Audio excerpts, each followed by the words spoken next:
Good morning, my Intro to Graphic Design class. I hope you're enjoying this rainy day off. For today, I did want us to cover a few things just so that we don't get behind. I'm not going to jump into the newest project just yet. We'll save that for next week. But I did want to do a review for everything that we're going to be covering for this second project that's going to be on the book. Also, since we're working through our own logo designs, I wanted to show you a couple of things that we can do with text and fonts that you can go ahead and start to research for your font design, or excuse me, for your logo design that could be applied to the project that we're working on. Remember, for this project, if we go to the learning modules, let's have a look at the details for it. Not only are you going to be incorporating some sort of image into your design, but it also needs to incorporate some sort of text in your design. It needs to have the name of your business somehow, some way incorporated. So being able to pick out some existing fonts and knowing how to incorporate those, install those on your computer, as well as being able to tweak those is what I'm going to talk about. But first, let's jump over. Let's do a quick review of Unit 2. Everything that's in this review is going to be on the final exam, so pay close attention and know why we're covering what we're covering. First off, we learned about using the pen tool. This is the tool that's used for creating precise curves, and that's the key difference between the pen tool and the pencil tool. This allows you to click and add individual anchor points. Either by clicking once, it'll give you straight lines, or if you click and drag, it'll give you curved lines. By the way, a great bonus question is the name of these little handles that come out whenever you have a curved line is a Bezier handle. But the pen tool gives you that precise curves that you need, and knowing how to use it does take a little bit of a learning curve, haha, pun intended, but it is a great workhorse tool that you'll use every time you use Illustrator. In addition to using the pen tool to be able to draw things, whenever you draw something and you want to be able to go back and edit the curves to it, any existing corners that you have, holding down the Option or the Alt key is the keyboard shortcut to remember. Remember, when you hold this down, this lets you or changes it over to the direct selection tool, and it'll let you change those little Bezier handles and move your curve on the fly. Next, whenever you're working on something and you want to be able to lock it down or be able to not edit it, in other words, be able to protect it while you're working, these are the three methods that you can use. We've used it by either locking a selection. So in this case, we've got something selected and you can still see it. It's just locked down so you can't click on it or edit it. You can lock an entire layer that the object is on, or you can put that object on a template layer. All of these allow you to see your objects, but not be able to edit them or not be able to do any kind of manipulation to them. We also delved into color and using the color panel and picking and saving specific color swatches. This color panel is one of those valuable panels that you always want to have open. This gives you the ability to pick and choose precise colors. In other words, you can tell it exactly how much of CMYK, cyan, magenta, yellow, and black that you want to mix whenever you send it over to a printer. Now, one thing we didn't get into was the color panel actually has different color modes you can work in. CMYK is known as printing colors or commercial process colors. Other color modes like grayscale, RGB, and even HSB are used for screen graphics and for other different uses. We'll get into those in a little bit after several other projects. Whenever we created a swatch in Illustrator, of course you can give it its name, but if we wanted to be able to change that color that's used all over your document, like if you used one swatch of blue, and then later on we wanted to change every instance of that blue to a different color like red, then we need to make it a global color. Global swatches allow you to affect any object that swatches have been applied to. We did this in the little sailboat. You created some global swatches in one color, and then we changed it over later to a different color. And we did it really easily by simply selecting the swatch and then adjusting the CMYK percentages. One thing we didn't get into was why CMYK has its own particular color mode. Whenever you send an object or you send a file to a printer to be printed, all printers have to separate your file into the 4 different color modes. And so they're separating them into cyan, magenta, yellow, and black. They will literally create a plate of cyan and put just cyan color down. Then they'll make a plate for magenta, same for yellow and black. If you use your printer at home, the print heads all have the colors in separate little tanks, and so the printer needs to know exactly how much cyan or how much magenta, yellow or black, to be able to put down as well. If you were to look at a printed CMYK image up very, very close, you would actually see this little pattern of dots, and the size of the dots determines the amount of ink that's being put down.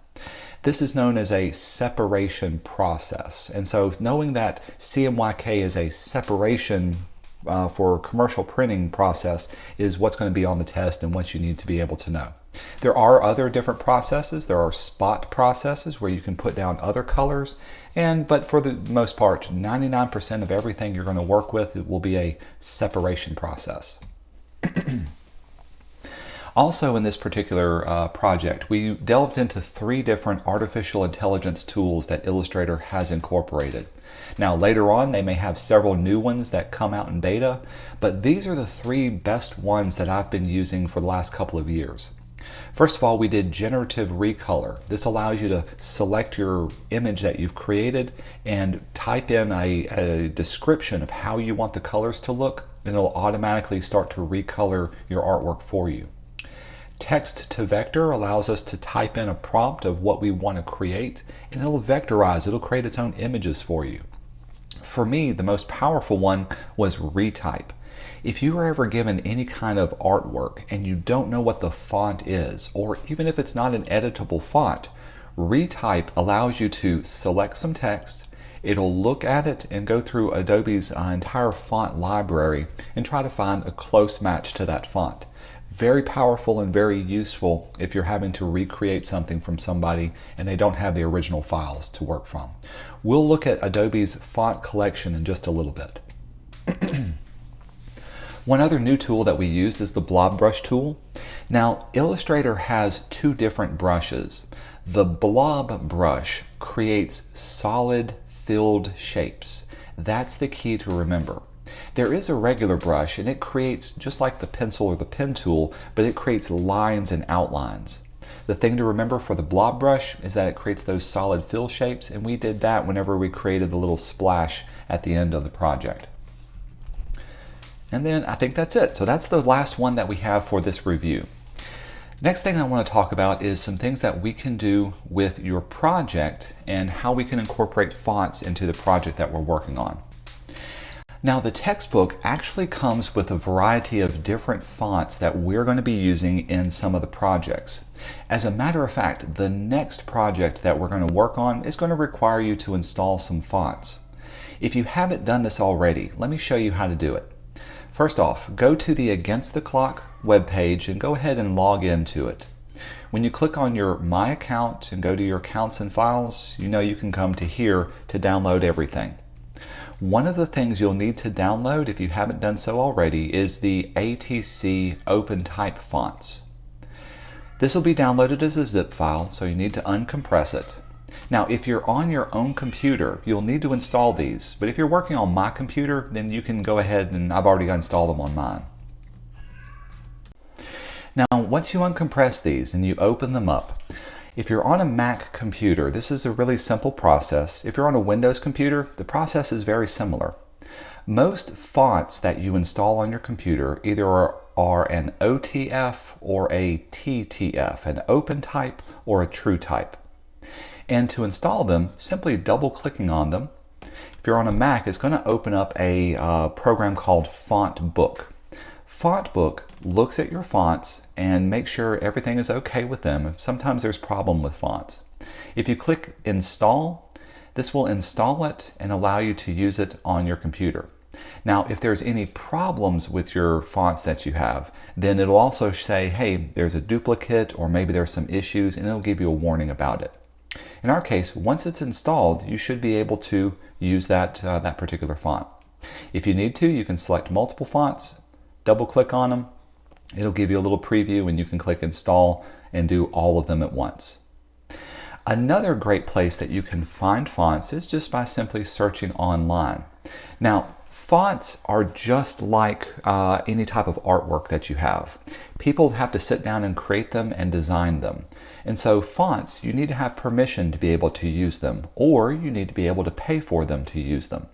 Some fonts, however, are free and open to use. So let's talk a little bit about where to find fonts and what they can be done. If you do a search for Font Foundry, foundries are typically what they call a studio that creates fonts or creates type. For instance, if I was to look at the, here's Panagram Font Foundry. So Panagram is a design studio and they design their own fonts, and you can download and use their fonts. You can scroll through their catalog and see all the different things that they have. They're really fun, they're really neat. A lot of work goes into using these. So typically whenever you buy a font, see how much this one cost. Yeah, it'll be several $1,000s or several $100s. The reason for this is because there's lots of different characters that have to be designed. And when you get to use them, you can use them for life. Other fonts can be available for free. Let's click on one of these and see if we can find some info for this one. Let's say I like this one and I try it for free. In this case, they're allowing me to use it. Probably have to subscribe to something, or I have to use it on a limited basis. So font foundries are the first place that you can go to find fonts. If you do a search for free fonts, there's lots of great websites that are out there too. Now, I like the dafont.com. I like it because they categorize a lot of fonts and you can download them and use them. The downside to using a free font is usually for these, you don't get the entire set. Sometimes you get just the letters and the numbers. Sometimes they don't have punctuation, or maybe they don't even have lowercase letters. You have to kind of work with what you're given with those. Also, for all of these, they're usually for personal use only. This simply means if you're going to use the font, don't use it for something that you're going to make money on for a commercial purpose. Now, for the purposes of school projects, that's a personal use. It's for educational purposes. We're not really making money off of this. Plus, a lot of these fonts, to be honest, they probably won't track you too much. So if you do wind up using it for a t-shirt or something you made money on, don't sweat it too much. Although, if you want to get into a good habit of supporting other artists and other graphic designers, very often they'll give you a link to where you can purchase the full commercial license for it, or you can contact the artist and get their permission to be able to use those. If you do find a font that you like to use on these free font websites, you can go through and download the file from here. So let's say I installed this one. This is called Awesome Snowflakes. I'll go to my downloads folder, and if I open it up, again, I'm usually given an OTF file or a TTF file. Both of those work exactly the same, so either one you install will be okay. Again, double click on it. It'll try to validate the font and make sure there's no problems with it, and then you can install the font and use it on your computer. If you're on a Windows computer, the process is almost exactly the same. Once it's installed, then you can go into your Adobe Illustrator and start using those as well. A final place you can find some fonts is actually from Adobe itself. I'm in Adobe Illustrator and I'm going to create just a new document to play around with.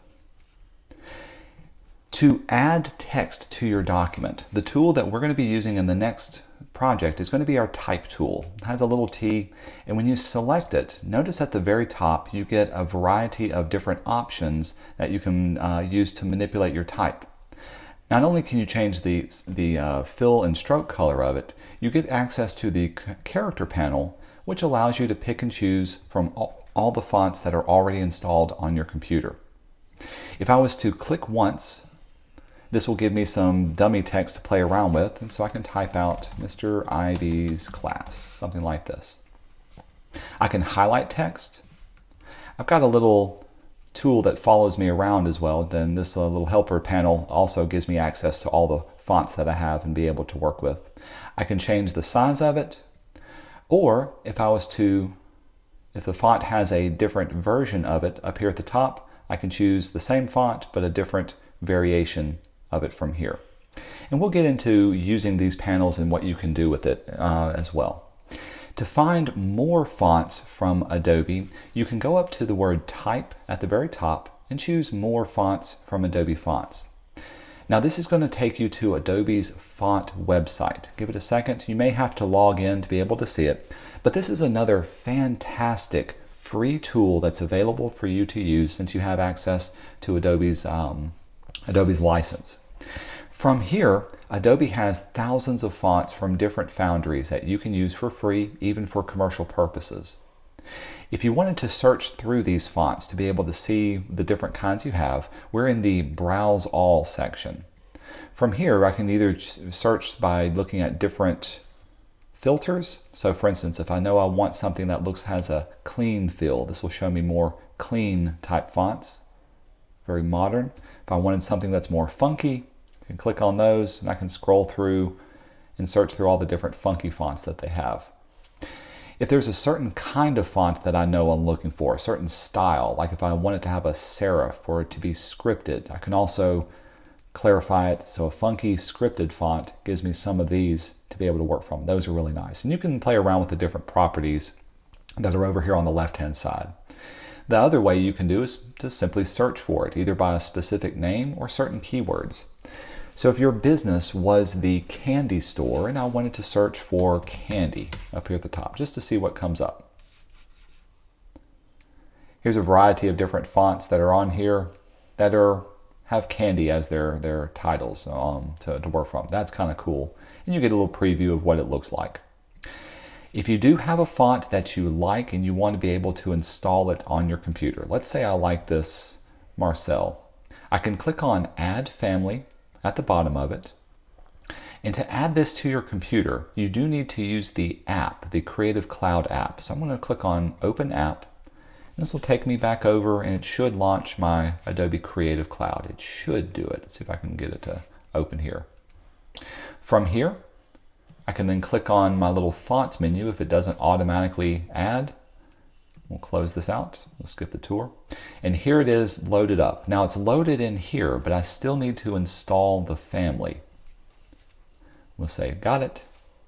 And once it's ready to use, once everything is installed, then I should be able to jump into Adobe Illustrator and be able to see Marcel and be able to use it. All right, I see they're installed. So with my font selected, I'm gonna go up to my character panel. And I'm gonna do a quick search for MARS. There it is. And so here's the font that I just installed. And I can click and use it as well. Now, whenever you use the type tool, excuse me, let me zoom back in. Whenever we use the type tool, you can also use your black arrow selection tool to click and move things around. It's got my bounding box, so I can also resize things and place things for here. All right, so here's what I want you to do for today. Here's today's little mini class project. I want you to go through and to locate at least 5 different fonts that you think would be appropriate for your logo. Now these don't have to be fonts that we use in the end, but I want you to find something that's appropriate for the style and for the type of business that you're working through. What I would do is to type out the name of your business, and I would do it about 5 different times. If you wanted to, remember you can hold down the Option key and you can drag and make a copy of it. So here's Mr. Ivy's class copied 5 times. I've got this first one already set and ready to go. So if I wanted to find another font that I wanted to use for this one, I can select it. I could look and see what other fonts I have on my computer already installed, and I can find that. Or I can go to the Adobe fonts by going up to Type and search for more Adobe fonts and take us back to our website. And I can install them here. Again, clicking on Add Family will ask you to open up the app, and then from the app is where we can install those fonts. Or you can search through other websites. Dafont.com is a great place to be able to look for different fonts. Let's say I wanted a font that had a certain look and feel to it, like cartoonish or curly or Western. I really like some of the foreign looking ones or those. Let's see if I can find a good handwritten style. So handwritten style ones show up here. Ooh, another great thing about these websites is you can type a preview of it. Let's do Mr. Ivy. And this will show you roughly what the font would look like when it's applied to your name. And again, if you want to use these fonts, you'll download them. Once they're downloaded, you need to uncompress them. So in my case, rows of sunflowers. And then you need to install the font. Here it is as a TrueType. We'll install that. Once it's installed on your computer, then you can start to use it. Rows, R-O-W-S, oops. There it is, rows of sunflowers, and now I've got it set ready to go. So your project for today is to make a new Illustrator document, type out the name of your business at least 5 different times, and find a variety of different fonts that you think would be appropriate for your design. Once you're finished with this, I want you to save the Illustrator file by going to File and Save, and I'll have a place on the Canvas page for you to upload to turn this in. All right, I hope y'all enjoy today. We'll see you next Tuesday.